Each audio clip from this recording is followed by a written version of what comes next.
Hi viewers, எல்லோருக்கும் வணக்கம். நான் உங்கள் ரகுநாத் பேசுகிறேன். இந்த வீடியோ பதிவு எதுக்குன்னா,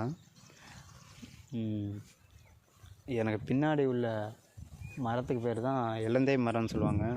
இலந்தை மரத்திலே 2 விதமாக இருக்குது. நாட்டு இலந்தை, இன்னொன்று வந்து பெரிய இலந்தைன்னு சொல்லுவாங்க.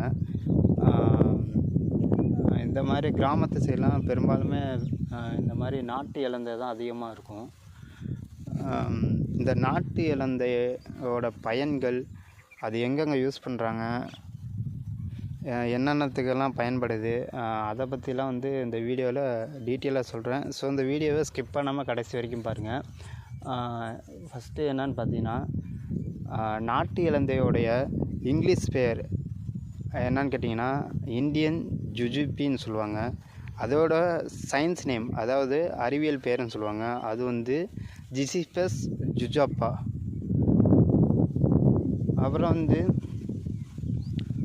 நாட்டு இலந்தையில் உள்ள வைட்டமின்ஸ்கள்லாம் என்னென்னு பார்த்தீங்கன்னா, vitamin A, C, B3, B6 இதெல்லாம் இருக்குது.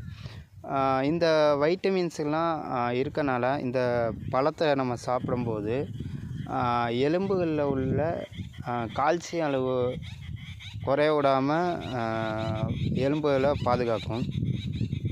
அதுபோல் நிறைய பேர்த்துக்கு பித்தம்லாம் அதிகரிக்கிறனால சில பிரச்சனைகள்லாம் ஏற்படும்.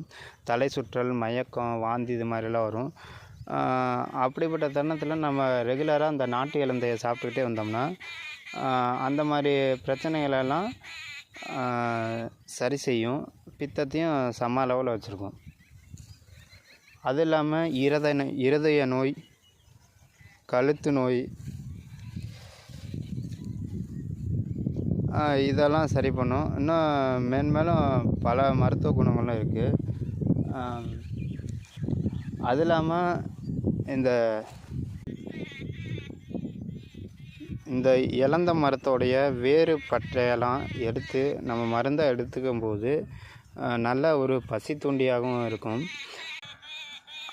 அதே போல் இந்த இலந்தையோடைய இலைகளை வந்து நம்ம மருந்தாக எடுத்துக்கும் போது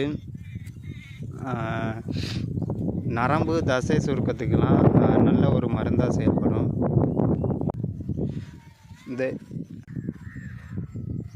இந்த இலந்த பழத்தை யூஸ் பண்ணி ஊறுகாவை செஞ்சு மேற்கு வங்காளத்துலேயும் பங்களாதேஷ்லேயும் பயன்படுத்துகிறாங்க.